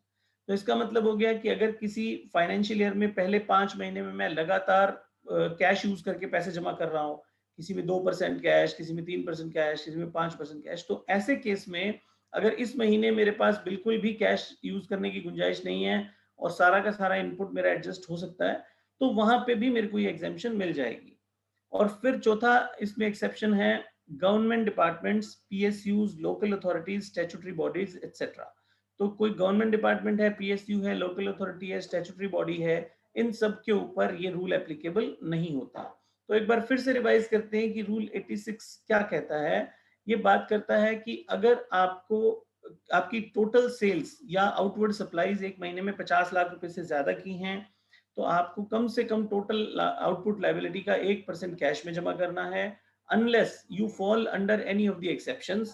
वो exceptions इसमें दिए हुए हैं कि आपने कंपनी ने या उसके कंपनी के ऑनर्स, उसके प्रोप्राइटर, पार्टनर्स ने 1 लाख रुपए से ज्यादा का इनकम टैक्स पिछले 2 साल में लगातार जमा कराया हुआ है तो भी आप बच सकते हैं, आपको ये करने की जरूरत नहीं है। अगर आपने जीएसटी का रिफंड लिया हुआ है 1 लाख रुपए से ज्यादा का तो भी आप इस केस में बच सकते हैं। अगर आप पिछले कुछ महीनों से लगातार 1% से ज्यादा का कैश पेमेंट करते आ रहे हैं तो भी आप इससे बच सकते हैं। और अगर आप गवर्नमेंट डिपार्टमेंट हैं, पीएसयू हैं, लोकल अथॉरिटी हैं, स्टैट्यूटरी अथॉरिटी हैं तो उस केस में भी आप इस रूल से बच सकते हैं। तो ये एक और एडिशनल रूल है जो हमें रिटर्न्स फाइल करते वक्त ध्यान में रखना है। फिर एक और नोटिफिकेशन की हम थोड़ी लिमिटेड यहाँ पे डिस्कशन कर लेते हैं जो इम्पोर्टेंट है। वो कहता है कि आपको HSN कोड्स अब मैंडेटरी हो गए हैं मेंशन करना। तो वो कैसे कैसे मैंडेटरी, 1 अप्रैल 2021 से जो हम रिटर्न फाइल करेंगे उसमें हमें HSN कोड का स्पेसिफिकेशन मस्ट हो गया है। up to 5 crores number of digits of HSN codes used 4। मतलब कि नॉर्मल कोर्स में अगर आपकी टर्नओवर 5 करोड़ रुपए से नीचे की है तो भी आपको 4 डिजिट्स का HSN कोड मेंशन करना मैंडेटरी है। और उस केस में जब if supplies made to unregistered persons, उस केस में ये ऑप्शनल है। मान लीजिए आपकी टर्नओवर 5 करोड़ रुपए से कम है और आप रिटेल में माल बेचते हैं उन लोगों को जिनको इनपुट टैक्स क्रेडिट नहीं चाहिए होता, B2C कैटेगरी में आपकी सेल होती है। जनरली जो दुकानदार लोग हैं जिनको कोई B2B कैटेगरी के बिल नहीं काटने होते हैं, अनरजिस्टर्ड पर्संस को आपकी सप्लाईज हैं, तो उस केस में इसकी जरूरत नहीं पड़ेगी। अदरवाइज अगर आपकी B2B सप्लाईज हैं तो HSN कोड्स मैंडेटरी हैं even if your turnover is less then 5 crore, but 4 digit का HSN कोड से काम चल जाएगा। अब बात करते हैं more than 5 crore. More than 5 crore वालों के लिए ये बहुत ही इफेक्टिव नया चेंज है जो 6 डिजिट पे आके काम करेगा। इसका मतलब है कि अगर आपकी टर्नओवर एनुअली 5 करोड़ से ज्यादा है तो आपको मैंडेटरीली 6 डिजिट का HSN कोड रिटर्न में सप्लाई करना पड़ेगा। तो ये एक मेजर शिफ्ट है जो अभी तक हमारे लिए मैंडेटरी नहीं था, बट अब गोइंग फॉरवर्ड 6 डिजिट का HSN कोड मैंडेटरी होगा इफेक्टिव फ्रॉम 1 अप्रैल 2021। तो ये मैंने कुछ रिटर्न फाइलिंग के पॉइंट ऑफ व्यू से कुछ पॉइंट्स कैप्चर किए हैं जो आई थिंक 1 अप्रैल से हम लोगों को ध्यान में रखने होंगे। इसके अलावा मैं 5 से 10 मिनट लगाता हूँ QRMP स्कीम के बारे में, क्योंकि वो भी कहीं ना कहीं रिटर्न से ही रिलेटेड है। तो हम ब्रीफली एक बार, आई एम श्योर कि QRMP पे अलग से कोई डिस्कशन हुआ होगा पहले भी, तो मैं उसको बहुत डिटेल में बात नहीं करूंगा, बट उसके जो सेलिएंट फीचर्स हैं, जो इंपॉर्टेंट फीचर्स हैं, उसके बारे में हम जरूर बात कर लेते हैं। तो सबसे पहले कि QRMP किसके लिए एप्लीकेबल है। 1 जनवरी 2021 से ये स्कीम अप्लाई हुई है और जैसा कि नाम सजेस्ट करता है QRMP मतलब quarterly returns and monthly payments. So ये एक फैसिलिटी है जो स्मॉल टैक्स पेयर्स के लिए है in the direction of ease of doing business. Government ये क्लेम कर रही है कि उन लोगों को जिनके टर्नओवर 5 करोड़ से नीचे है, हम क्वार्टरली रिटर्न फाइल करने का ऑप्शन दे रहे हैं। तो उनके लिए दोनों ही रिटर्न्स, चाहे वो GSTR 1 हो या GSTR 3 भी हो, दोनों ही रिटर्न्स उनके लिए क्वार्टरली बेसिस पे हो गई हैं। तो एक इंपॉर्टेंट बात तो अब ये हो गई कि जो 1.5 करोड़ वाले लोग थे जिनको की रिटर्न GSTR 1 मंथली बेसिस पे भरना होता था और जो 1.5 करोड़ से कम वाले लोग रिटर्न फाइल करते थे क्वार्टरली, वो सिर्फ 3B रिटर्न फाइल करते थे। तो अब ये ऑप्शन खत्म हो गया है। अब ये है कि या तो आप दोनों रिटर्न्स क्वार्टरली भरेंगे और या आप दोनों रिटर्न्स मंथली भरेंगे। अब वो मंथली रिटर्न और क्वार्टरली रिटर्न जो 1 और 3 भी होता था, उसका कॉन्सेप्ट खत्म हो गया है। तो जो भी SSC हैं उनको अगर उनकी टर्नओवर 5 करोड़ रुपए से नीचे की है तो उनके पास ये ऑप्शन है कि वो क्वार्टरली रिटर्न्स के ऑप्शन में जा सकते हैं, बट अगेन ये ऑप्शनल है, मैंडेटरी नहीं है। तो जब ये स्कीम आई थी बहुत सारे लोगों के पास मैसेजेस आए फोन पे और उसमें ये बताया गया कि आपका ऑटोमेटिकली जो नंबर है वो हमने QRMP मोड में क्वार्टरली रिटर्न के ऑप्शन में डाल दिया है। अगर आपको नहीं भी चाहिए था तो भी आपको बहुत सारे केसेस में उन्होंने QRMP स्कीम में डाल दिया। तो उन्होंने अपनी तरफ से कैसे डाला, जो लोग पुराने लॉ में 1.5 करोड़ वाली स्कीम को अवेल कर रहे थे, जब आपकी टर्नओवर 1.5 करोड़ रुपए से कम थी तो उस केस में आप क्वार्टरली 3B और मंथली GSTR 1 भरने का आपका ऑप्शन था। तो जिन लोगों ने वो ऑप्शन ऑप्ट कर रखा था पुराना वाला, उन सभी को उन्होंने क्वार्टरली रिटर्न वाले ऑप्शन में डाल दिया कि भैया जो आदमी 1.5 करोड़ वाली स्कीम का ही ऑप्शन ले रहा है तो उसको तो 5 करोड़ में जब स्कीम आ जाएगी तब तो वो डेफिनेटली वो ऑप्शन एक्सप्लोर करेगा ही। तो इसलिए उस केस में इन्होंने ये स्पेशल ऑप्शन ऑटोमेटिकली दे दिया। जो लोग 5 करोड़ से ऊपर कैटेगरी के थे उनके लिए नेचुरली ये एप्लीकेबल होगा ही नहीं, क्योंकि 5 करोड़ से ऊपर की अगर टर्नओवर है तो उनके लिए ये एलिजिबिलिटी बनती ही नहीं है। अब जो लोग 1.5 करोड़ से लेके 5 करोड़ वाली कैटेगरी में फॉल करते हैं, उन लोगों के लिए उन्होंने ये अपनी मर्जी से सू मोटो उन्होंने बहुत सारे लोगों का नंबर चेंज करके क्वार्टरली स्कीम में डाल दिया, जहां की उनको ये क्लैरिटी नहीं थी कि वो आप क्वार्टरली स्कीम में जाना चाहते हैं या नहीं जाना चाहते। फिर उन्होंने ये भी कहा कि अगर आप चाहें तो आप अपनी मर्जी से वापस इसको रीइंस्टेट करके मंथली स्कीम में आ सकते हैं। तो 1.5 करोड़ से 5 करोड़ वाले लोगों को उन्होंने सबको शिफ्ट कर दिया क्वार्टरली स्कीम में, विद एन ऑप्शन कि आप चाहें तो क्वार्टरली से वापस आ सकते हैं मेन स्ट्रीम में। अब इसमें क्या है कि ये स्कीम जो भी क्वार्टरली का ऑप्शन लेता है उसमें 3-4 डिफरेंट चीजें हैं, पिक्यूलियर चीजें हैं, जिसमें सबसे इंपॉर्टेंट है कि आपको टैक्स मंथली जमा करना है। तो टैक्स मंथली कैसे जमा होगा, उसके 2 तरीके हैं। एक है सेल्फ असेसमेंट मॉडल और दूसरा है प्री डिटरमिन्ड मॉडल, जिसमें कि ऑलरेडी आपका टैक्स कैलकुलेटेड वे में आएगा, आपको वही फिक्स्ड अमाउंट वहां पे जमा कराना है, जिसको हम फिक्स्ड असेसमेंट या फिक्स्ड पेमेंट मेथड भी कहते हैं। तो ये इसमें फिक्स्ड पेमेंट और सेल्फ असेसमेंट में क्या फर्क है कि मान लीजिए आप पुराने पीरियड में 1 जनवरी से पहले आप मंथली रिटर्न फाइल करते थे और अब आपने डिसाइड किया कि आप क्वार्टरली रिटर्न में जाएंगे, तो जो आपने दिसंबर में रिटर्न फाइल करी थी, आप अगर 1 जनवरी 2021 से स्कीम चेंज कर रहे हैं, क्वार्टरली में जा रहे हैं, तो जो भी रिटर्न आपने दिसंबर में भरी थी, उसमें आपने जितना कैश जमा किया था, कैश, टोटल टैक्स नहीं, जितना टैक्स आपने कैश में जमा किया था, उतने ही टैक्स अमाउंट का चालान ऑटोमेटिकली आपके साइड पे आ जाएगा जनवरी मंथ के बाद, फरवरी के लिए 25 फरवरी से पहले पहले। तो आप जितना दिसंबर में आपने कैश जमा किया था उतना ही जनवरी में जमा कर दीजिए, उतना ही फरवरी में जमा कर दीजिए, और उसके बाद जो बाकी मार्च में आप जितनी भी 3 महीने की टोटल लायबिलिटी है वो डिफरेंशियल मार्च में जमा कर दीजिए। तो चाहे वो डिफरेंशियल अमाउंट ज्यादा हो कम हो, आपका ब्याज की कोई रिस्पॉन्सिबिलिटी नहीं बनती। जैसे मैं एक एग्जांपल लेता हूं कि दिसंबर में जो रिटर्न आपने फाइल की उसमें आपने मान लीजिए 50,000 रुपए का टैक्स कैश में जमा किया था, आपकी टैक्स लायबिलिटी थी 2 लाख रुपए की, 1.5 लाख का इनपुट टैक्स क्रेडिट था, आपने 50,000 रुपए कैश में जमा कर दिए। अब आपने जनवरी में क्यूआरएमपी स्कीम ले लिया, तो और आपने फिक्स्ड पेमेंट मेथड पे चले गए आप, तो उसमें आपको क्या करना है कि जो दिसंबर में 50,000 का कैश जमा किया था उतना ही आपको जनवरी वाला जमा करना है, उतना ही फरवरी वाला जमा करना है। और अब सपोज कीजिए कि पूरे क्वार्टर में आपकी कैश लायबिलिटी बन गई 5 लाख रुपए की, तो 50,000 1 लाख रुपए आप ऑलरेडी जमा कर चुके हैं और बाकी का 4 लाख रुपए आप मार्च में जमा कर दीजिए, तो आपके ऊपर कोई एडिशनल इंटरेस्ट की बर्डन नहीं आएगी, क्योंकि आप फिक्स्ड पेमेंट मेथड पे जा रहे हैं। अब अगर आप मान लीजिए फिक्स्ड पेमेंट में नहीं जाना चाहते, आपको लगता है कि दिसंबर में मैंने कैश में 50,000 जमा किए थे, लेकिन मुझे तो जनवरी फरवरी मार्च में कैश की जरूरत नहीं पड़ेगी, मेरे पास तो इनपुट टैक्स क्रेडिट इतना है कि मेरा काम आईटीसी से ही चल जाएगा, तो आप सेल्फ असेसमेंट मेथड में भी जा सकते हैं। वहां आपको टैक्स जमा कराने की कोई जरूरत नहीं है, उतना ही जमा कराइए जितना आपकी एक्चुअल लायबिलिटी आपको लगती है कि होगी, उससे ज्यादा या फिक्स्ड मेथड पे जाने की कोई जरूरत नहीं है। अब सवाल ये आता है कि अगर आपके पास ये चॉइस है कि आप टैक्स नहीं जमा कराएं तो भी चलेगा, तो फिर कोई आदमी फिक्स्ड मेथड में क्यों जाएगा? उसका रीजन ये है कि अगर आप सेल्फ असेसमेंट में गए और आपकी एक्चुअल लायबिलिटी ज्यादा आ गई क्वार्टर एंड पे, तो आपको इन महीनों में जो आपने शॉर्ट पेमेंट किया है जनवरी और फरवरी में, उसका आपको ब्याज देना पड़ेगा। फिक्स्ड मेथड जो है उसके ऊपर आप उस केस में आपको कोई भी इंटरेस्ट अलग से पे नहीं करना पड़ेगा। तो जब आप क्यूआरएमपी स्कीम में जाते हैं, सबसे पहले आपको स्कीम ऑप्ट करनी पड़ती है। स्कीम को ऑप्ट करने का ऑप्शन क्वार्टरली है, हर क्वार्टर में आपके पास ऑप्शन है कि आप एंटर कर जाओ, और हर क्वार्टर में ही आपके पास ऑप्शन है कि आप उसमें से वापस आ जाओ। अगर आपको नहीं पसंद आ रही है तो स्कीम आप वापस भी आ सकते हो और उसमें स्कीम के अंदर एंटर भी कर सकते हो। बट एक क्वार्टर के लिए अगर स्कीम ले ली है तो नेचुरली उस क्वार्टर में तो आपको सेम ही फंडामेंटल से चलना पड़ेगा। तो टैक्स पेमेंट के उसमें 2 प्रोसीजर्स हैं जिसकी हमने ऑलरेडी बात कर ली।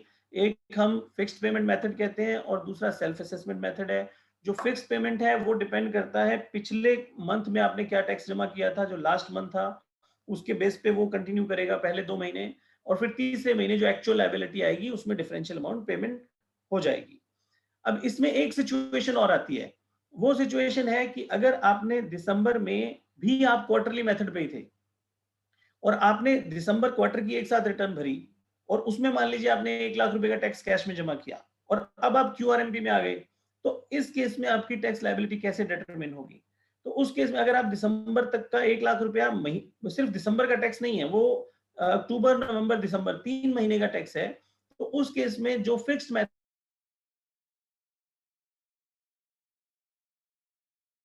जो भी टोटल टैक्स आपने दिसंबर में जमा किया है उसका 35% आप जनवरी में जमा कर देंगे, 35% फरवरी में जमा कर देंगे, और बाकी जो भी एक्चुअल अमाउंट आएगी वो आप मार्च में जमा कर देंगे।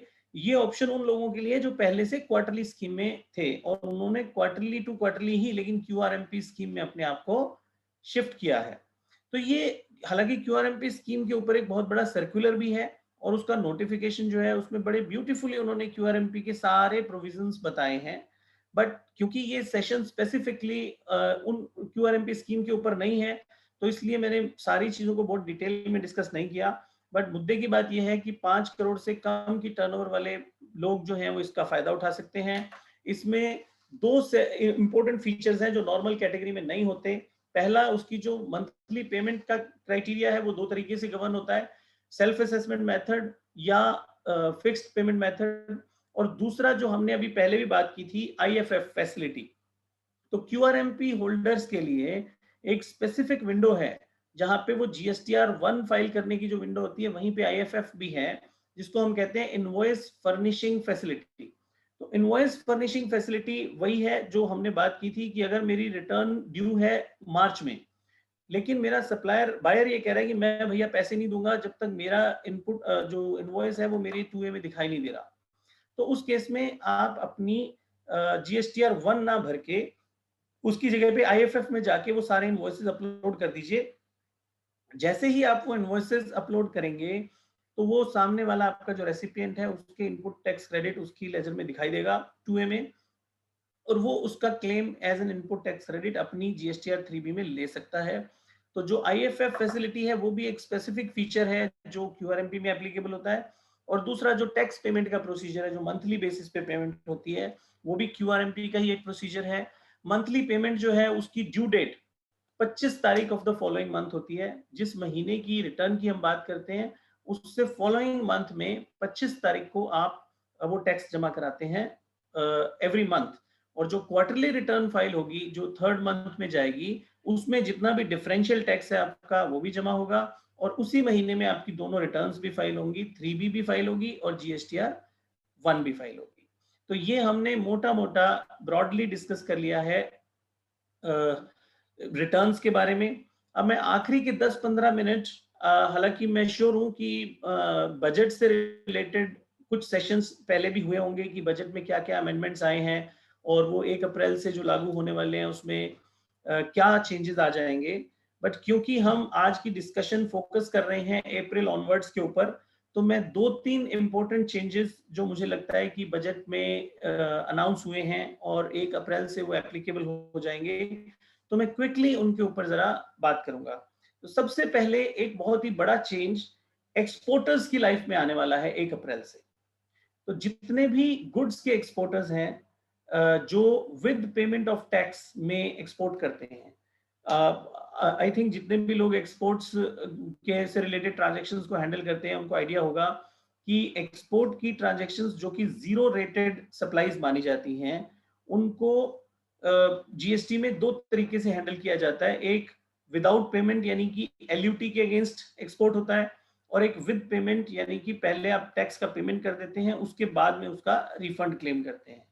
तो जो लॉ में एक बहुत बड़ा प्रपोज्ड चेंज है वो सेक्शन 54 सबसेक्शन 3 में है। पहले वहां पे 2 ऑप्शन दिए हुए थे आपको रिफंड लेने के लिए। अगर आप विद पेमेंट ऑफ टैक्स में एक्सपोर्ट कर रहे हैं तो भी आपको कस्टम्स के थ्रू डायरेक्ट रिफंड मिल जाता था, और अगर विदाउट पेमेंट में एक्सपोर्ट कर रहे हैं तो आपको एलयूटी यानी कि एलयूटी के अगेंस्ट आप एक्सपोर्ट कर रहे हैं तो आपको मैनुअली डिपार्टमेंट से जाके refund of input tax credit जितना भी आपका एक्यूमुलेटेड आईटीसी है उसका रिफंड मिल जाता था। अब 1 अप्रैल से विद पेमेंट ऑफ टैक्स में एक्सपोर्ट को हटा दिया गया है, मतलब सेक्शन को ही अमेंड कर दिया है कि कोई भी एक्सपोर्टर अपनी मर्जी से अब with payment of tax category में एक्सपोर्ट नहीं कर सकता। जिसका मतलब ये हुआ कि उन्होंने लिखा है कि specific class of persons can be notified by the government who will be entitled to export under with payment category, otherwise normally जितने भी एक्सपोर्टर्स हैं वो विद पेमेंट कैटेगरी में एक्सपोर्ट नहीं कर सकते हैं, उनको दूसरा यानी कि एलयूटी वाला मेथड ही फॉलो करना पड़ेगा। तो मेरे ख्याल से ये एक बड़ा और इम्पोर्टेंट चेंज है जो उन सभी लोगों की लाइफ को इम्पैक्ट करता है जो एक्सपोर्ट इंडस्ट्री से जुड़े हुए हैं। तो एक ये इंपॉर्टेंट चेंज जो मुझे लगा कि हमें जरूर बात करनी चाहिए। दूसरा एक इक्वली इंपॉर्टेंट चेंज है जो रास्ते में गाड़ी पकड़ी जाती है। अगर हम बिल्कुल लेमैन लैंग्वेज में बात करें तो जनरली एक बहुत ही जीएसटी का या पुराने लॉ में भी सेल्स टैक्स का एक बड़ा पिक्यूलियर फीचर था कि अगर आपकी गाड़ी जो जा रही है उसमें डॉक्यूमेंट्स पूरे नहीं हैं या डॉक्यूमेंट्स आपके स्पेसिफिकेशन ऑफ द गुड्स के साथ मैच नहीं करते, तो आपकी गाड़ी को पहले रोका जा सकता है, डिटेन भी किया जा सकता है, फिर कॉन्फिस्केट भी किया जा सकता है। तो वो सेम सिचुएशन यहाँ पे भी है। इसमें एक बहुत बड़ा चेंज प्रपोज किया गया है 1 अप्रैल 2021 से, और वो चेंज ये है कि पहले आपको ध्यान होगा सेक्शन 129 में लिखा हुआ था कि अगर आपकी गुड्स कहीं रास्ते में रोकी जाती हैं और उसमें सफिशिएंट डॉक्यूमेंटेशन नहीं है तो आपको 100% ऑफ द टैक्स वैल्यू की टैक्स जमा करानी पड़ेगी और 100% ऑफ द टैक्स वैल्यू की पेनल्टी जमा करानी पड़ेगी। अब इसमें कुछ लोग क्या कर रहे थे कि जो टैक्स जमा करा रहे थे उसका वो बाद में अपना किसी और टैक्स की पेमेंट के अगेंस्ट उसको एडजस्ट कर लेते थे। तो अब उन्होंने लॉ में ही चेंज कर दिया कि अब 100 टैक्स 100 पेनल्टी की जगह उन्होंने 200% की पेनल्टी कर दी है। तो अब गोइंग फॉरवर्ड 1 अप्रैल के बाद अगर ये law as it is implement होता है तो 1 अप्रैल ऑनवर्ड्स गाड़ी अगर रास्ते में रुकेगी तो उसमें 100% टैक्स और 100% पेनल्टी की जगह 200% पेनल्टी का ही प्रोविजन है डायरेक्टली।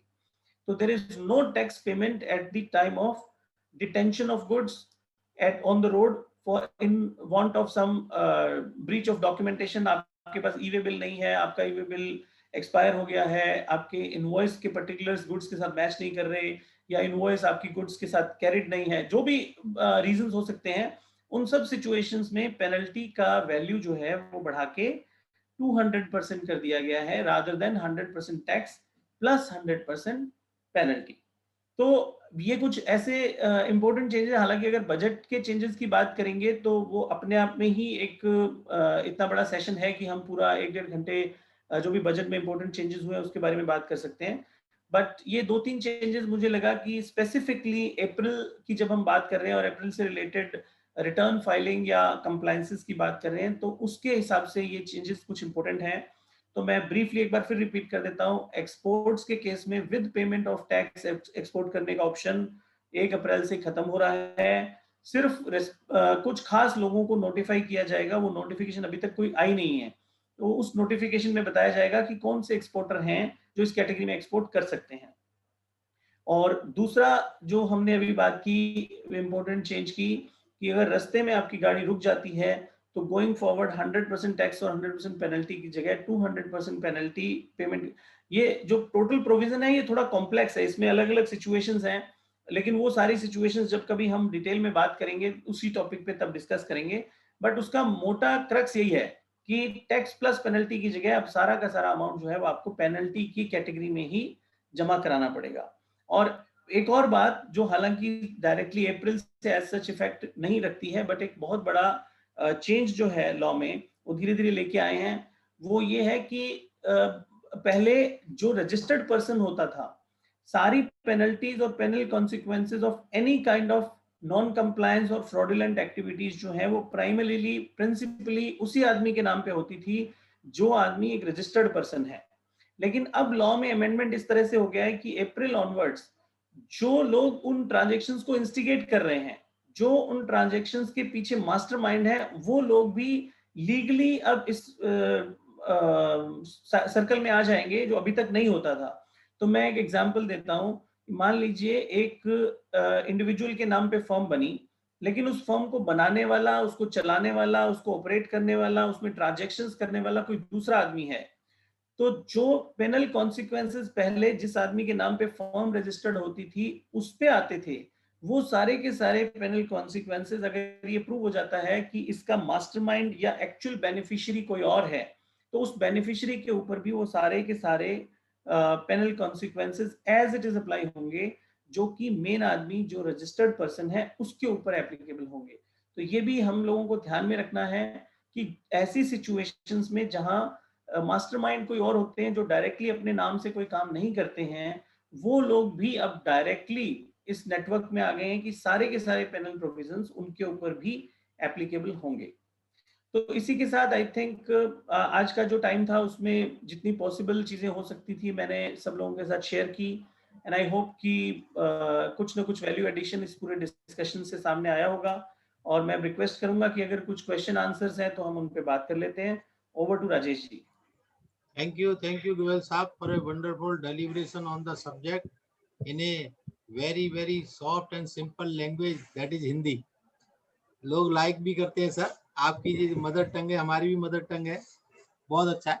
और इसी का परिणाम है कि देयर आर ओनली 4 क्वेश्चंस जो कि मैं आपको पढ़ देता हूँ वन बाय वन। जी सर। केवल बजाज जी पूछ रहे हैं, how can an exporter claim the GST disallowed and recredited to his account? Sir एक सेकंड सर, मैं क्वेश्चन खोल के एक बार पढ़ लूं। हाँ प्लीज आप ही पढ़ लो, फिर बेस्ट है सर। जी सर, मैं एक सेकंड में खोल रहा हूँ सर। बहुत अच्छा सर। केवल बजाज जी का क्वेश्चन है, how can an exporter claim the GST disallowed and recredited to his account? Sir answer बड़ा क्लियर है कि जो आपका रिफंड का प्रोविजन बिल्कुल अलग होता है और इनपुट टैक्स क्रेडिट को क्लेम करने का प्रोविजन बिल्कुल अलग होता है। अगर किसी भी रीजन से आपको रिफंड डिसअलाउ हो गया, आपका रिफंड रिजेक्ट हो गया, मैं अज्यूम कर रहा हूं कि बजाज साहब के क्वेश्चन का मतलब यही है कि आपको रिफंड डिसअलाउ कर दिया गया है या रिजेक्ट कर दिया गया और पैसा वापस आपके इनपुट टैक्स क्रेडिट लेजर में क्रेडिट कर दिया गया है। तो उस केस में आपको यूज करने का एक ही तरीका होता है, आईटीसी दो ही तरीके से यूज होता है। या तो आप रिफंड ले लेते हैं अगर आप एक्सपोर्टर हैं, जो इस केस में मना हो गया है। तो दूसरा है कि आप कोई भी लोकल अगर सप्लाईज कर रहे हैं जहां पे आउटपुट लायबिलिटी बनती है टैक्स पे करने की, बहुत सारे एक्सपोर्टर्स डोमेस्टिकली भी सप्लाईज करते हैं, डोमेस्टिक सेल्स भी करते हैं या डोमेस्टिक सर्विसेज भी देते हैं, तो उनके अगेंस्ट आप इसको क्लेम कर सकते हैं। तीसरा कोई तरीका नहीं है सर, अगर आपके पास रिफंड लेने का ही ऑप्शन है, मान लीजिए आप एक्सपोर्टर ही हैं और कोई काम ही नहीं करते, और उस केस में आपके पास एक्यूमुलेटेड इनपुट टैक्स क्रेडिट इकट्ठा हो गया है, तो वो हमेशा के लिए आपके खाते में तो पड़ा रहेगा, वो आपका एंटाइटल्ड इनपुट टैक्स क्रेडिट है, बट उसको क्लेम करने का और कोई तीसरा तरीका नहीं है। या तो आप उसको आउटपुट के थ्रू एडजस्ट कर लीजिए, और या अगर वो रिफंडेबल है तो डिपार्टमेंट से रिफंड ले लीजिए। दूसरा क्वेश्चन है आशीष बंसल जी का। वो कह रहे हैं, sir will monthly payment of cash GST be any time applicable for bank? Will monthly payment of cash GST be any time applicable for bank? इसका क्या मतलब हुआ सर? मैं नहीं समझा। मतलब मेरे ख्याल से तो बैंक्स के लिए जीएसटी की पेमेंट जहां भी एप्लीकेबल होती है, अगर मेरी आउटपुट लायबिलिटी जो है वो मेरे इनपुट टैक्स क्रेडिट से ज्यादा बनेगी, तो आपको मंथली बेसिस पे टैक्स जैसे दूसरे एसएससी जमा करते हैं वैसे ही बैंक्स को भी जमा करना है। बट डिपेंड करता है कि बैंक के पास अगर इनफ इनपुट टैक्स क्रेडिट्स हैं अगेंस्ट द आउटपुट लायबिलिटी, तो डेफिनेटली आपको कैश में जमा करने की जरूरत नहीं है, अदरवाइज तो डेफिनेटली ये कैश में जमा होगा ही होगा। Whether QRMP applicable to exporters under LUT? I think yes, अगर आप एक्सपोर्टर भी हैं तो भी मुझे नहीं लगता कि इसमें कहीं कोई रिस्ट्रिक्शन है। QRMP आई थिंक आपके लिए भी एप्लीकेबल होगा, बिल्कुल डिपेंड बस यही करेगा कि आपका रिफंड जो है वो 3 महीने के बाद ही आएगा अगर आपने QRMP स्कीम में चले गए हैं तो। तीसरा क्वेश्चन भी चंद्रमोहन राणा साहब का ही है, how will GST officer know that I am eligible for exemption under section 86B? Sir ये जीएसटी ऑफिसर तो जब असेस करेगा तो आपको ही प्रूव करना पड़ेगा। The onus to prove that you are entitled for exemption under rule 86B। तो जो मैं राणा साहब का क्वेश्चन समझ पा रहा हूँ, उनका क्वेश्चन ये है कि भाई 1% कैश में जमा कराने की रिस्पॉन्सिबिलिटी सबके ऊपर डाली गई है, बट बहुत सारे लोगों को उन्होंने छोड़ दिया है कि आप अगर 1 लाख रुपए का इनकम टैक्स जमा कराते हैं या आपको 1 लाख रुपए का जीएसटी रिफंड मिलता है या आप पिछले कुछ महीनों से लगातार कैश में डिपॉजिट कर रहे हैं, तो आप इसके बिना भी फाइल कर सकते हैं।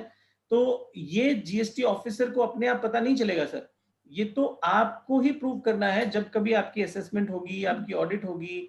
तो अगर आपने 1% भी कैश में जमा नहीं कराया हुआ तो the department will ask you question and then you have to satisfy them कि क्यों आपने 1% टैक्स कैश में जमा नहीं किया है। फिर ये आखिरी क्वेश्चन मेरे सामने है सर आशीष बंसल जी का, where ITC rejected during refund is not credited back by GST officer, how to get that ITC?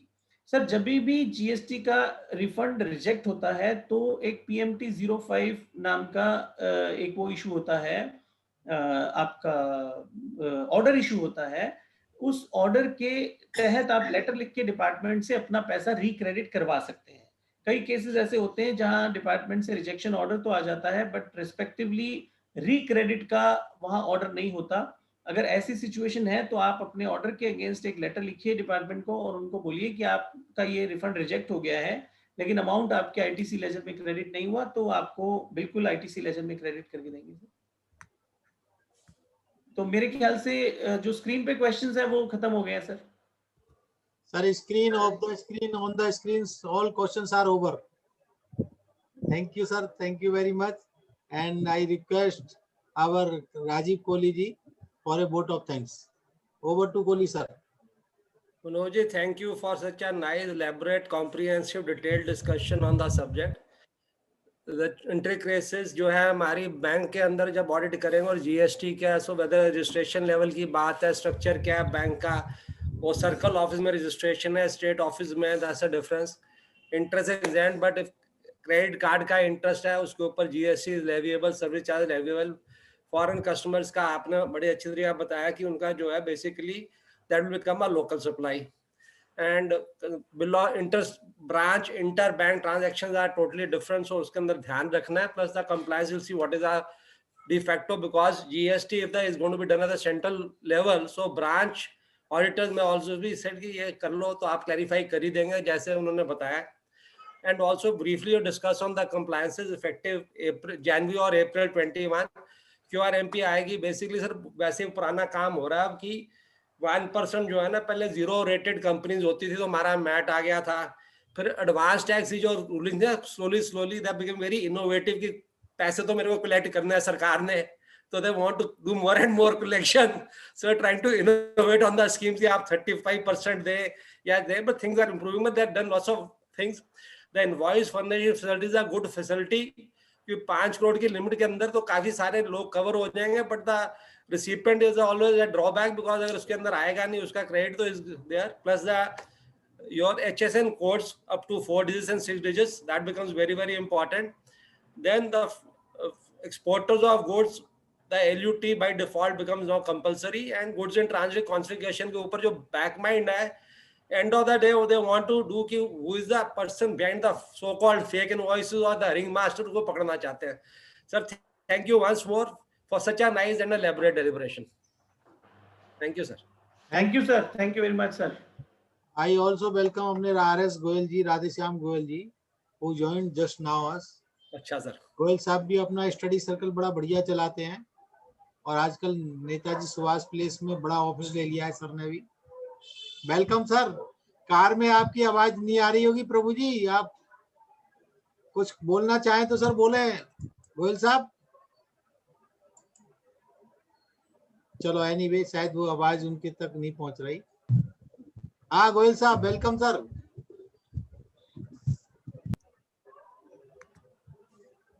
नहीं मुझे नेटवर्क की प्रॉब्लम है सर, है शायद नहीं लग रहा है मेरे ख्याल। हाँ नहीं लग।